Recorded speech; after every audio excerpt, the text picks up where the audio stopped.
Well, everybody, here I am only 24 hours late. I so apologize for the mishaps of yesterday. I had technical difficulties, and I don't know, for someone with this color hair and all this technology, it just is a bit of a challenge sometimes to learn something new. So we had all kinds of problems with microphones and cameras not connecting, and it was a big learning curve. But anyway, I got that all worked out, and we are going to try to just be very consistent with lives on Wednesday at 1 o'clock. So if you have questions, just send them in. You can send them to office at brainsprints.com, or you can leave a comment here and we'll pick that up as far as what you'd like to hear in the future. So let me just start with a little bit of introduction. I'm Dr. Jan Bedell, and I'm a neurodevelopmentalist. And that is someone, having to do with the brain, neuro having to do with the brain, and development. How does our development as we grow from an infant on, how is that um, processed in the brain? How did those pathways get built so that new functions can happen along the way? So I am just really determined to get the word out about this because I'm just seeing amazingly negative things happening in our culture. I mean, I don't know if you know this, and this directly is involved with our topic for today, which is executive function, because it's showing up in our schools. And I know you know that we spend a lot of money in the US um, on our education. I was pretty shocked to hear the number, and that is 700 billion with a B. $700 billion we spend on education. And the US is 38th out of 71 countries. We're not even in the top half in our math, and we're 24th in science. So that just cannot continue. And there's a lot of reasons why that this is happening. And it's the reason I want to get the word out about this, doing these lives to help people understand there's really something you can do about it. Excuse me. The Just like we've gotten here for a particular reason, and that's how we're stimulating these little brains. Just like that, we can turn things around so that um, it can be better. If the brain is so amazing, we have such a gift in our brain. It's called plasticity. And when you impact the brain with certain activities, it changes the chemistry, it changes the function, everything can change. So let's talk about executive function for a minute. Executive function is what I refer to as the latest buzzword that is in education. I've been doing this for 30 years, and we used to have, a few labels for children. Now we have umpteen labels, and some of the children come in to see me with 3, 4, 5 different labels. Now, why is that happening? And what does that have to do with executive function? Well, executive function, it's been around for a long time, first talked about in the late 1800s. Then it took a big jump in popularity in the 70s, 1970s. But lately, in the last 2 decades, it has really taken on a new life of its own. Um, especially in the last 2 years, I'm just hearing it everywhere, everywhere. Well, what is it? They say it's the management system in our brain.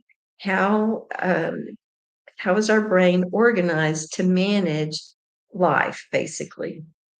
It has to do with planning, focus, It has to do with remembering instructions and remembering things. And then multitasking is another area. Well, when you talk about multitasking, to me, I see a big difference in men and women. And I know you wives are probably going to really relate to this because, your husband has an idea about something, it gets on his radar, takes a beeline straight for it and gets that thing accomplished, whether it takes a day, a week, a month, however long it takes. But you're over there cooking, holding a baby, talking on the phone, doing all these things at the same time. So I happen to think, by their definition, women have a much higher, well, maybe not higher executive function, but definitely higher in multitasking. So, um, let's see. What do you think is causing this executive function to just be so popular these days? Well, what I've seen is as we've changed things in our society, whether it's the way we raise our children, the gadgets we put them in as infants, the things that they look at more and more, all of those kind of things are affecting the brain because everything we do affects the brain, and everything we do is stems from our brain because it controls everything. So, over time, as we have changed things, different functions are changed as well. So, if you've got um, what this is what I call a symptomatic label. So, what I mean by that is if you have a certain number of symptoms, then they put that label on you. So over time, we've had ADD, ADHD, dyslexia, um, oppositional, all these disorders, and that they're calling disorders with different labels. But really, what it is a checklist of things that are not going well, and then they give a executive function disorder. Um, so what we really have to think about is doing things differently um, in, in changing the child's brain so that they don't have those symptoms. Now, what is it that we can do? That's the big picture. First, we've got to understand what those symptoms are.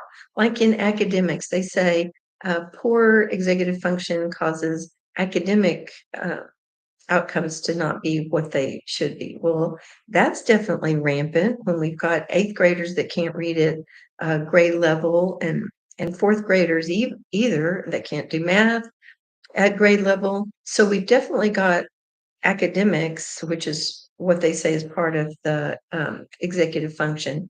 And then comprehension. Well, comprehension is made up of a lot of different things. What if the child's having trouble with their eyes moving the way they should? That could cause them, if their eyes run across and then jump back and forth, that can cause them to misread things. And it just causes the brain to be on overload, like, what does that even mean? So, affecting their comprehension. Their problem solving is something else that's involved with executive function. And to be able to problem solve, you have to see the big picture. Well, one of the things that we've been talking about for years that helps with problem solving is your auditory short-term memory. We call it processing, your auditory processing. So when your auditory processing is low, then you can't really see the big picture. And when you can only hold a few ideas together, it's hard to make a decision on what to do and problem solve those things. So we really recommend that you look into, excuse me, helping their auditory processing. Now, on our website, brainsprints.com, go up to the top where it says services and look at the page for processing. When you go to that page, it's going to help you understand auditory and visual processing, and you can get a free test kit. It'll tell you where your child's supposed to be functioning. It will tell you how to help them function better if you find that that's a lag. And I'm hoping you're seeing kind of a trend here that when you work on the root cause of that problem solving, instead of saying, oh, well, they just have a problem solving, then it's going to make their function a lot better. Right now, all they're offering is what I term coping and compensating.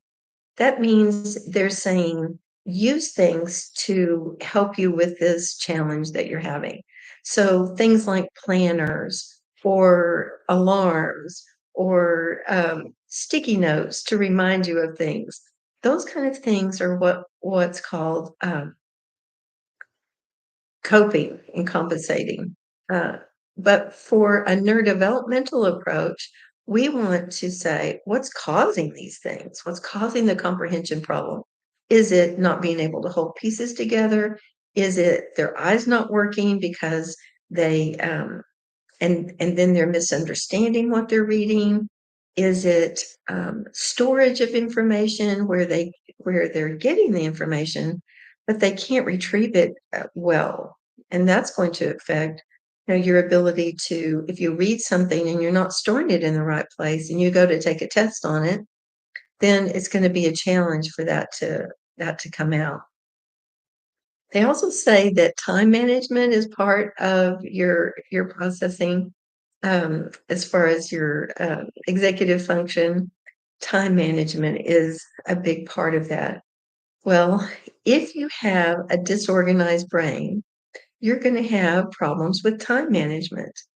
I know a young man that his nickname is Scooter, because when he was a baby, he just scooted around on his bottom.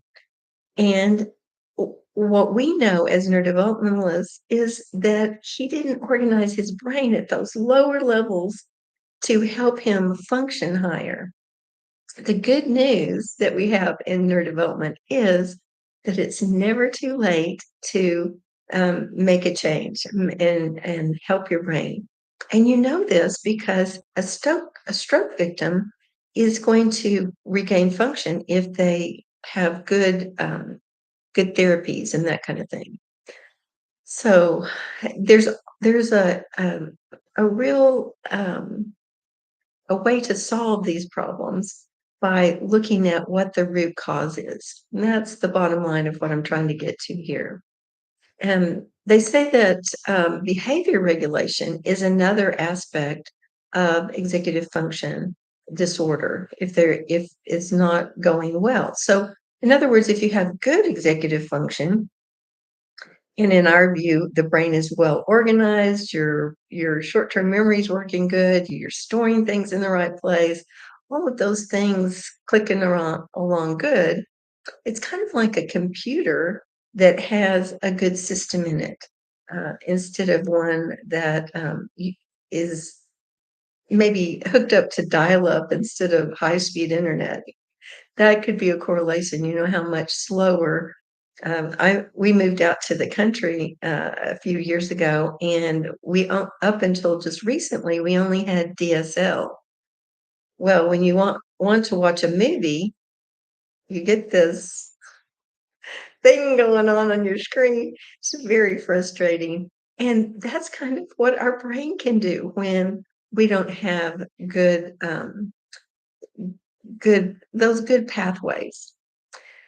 So behavior regulation, that can come from a low processing ability. If your short-term memory is more like a younger child, you're going to act like a younger child, not make good decisions, not see the big picture, and it's going to cause behavior challenges.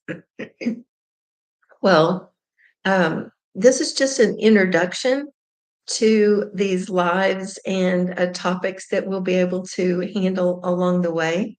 If you have a a burning question about a child that's got learning, emotional, behavior problems, just put it in the comments and we'll schedule that to be something that we talk about from week to week.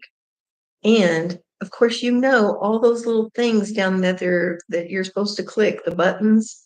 Yeah, do that too. They tell me it helps. I don't know. It's kind of beyond me.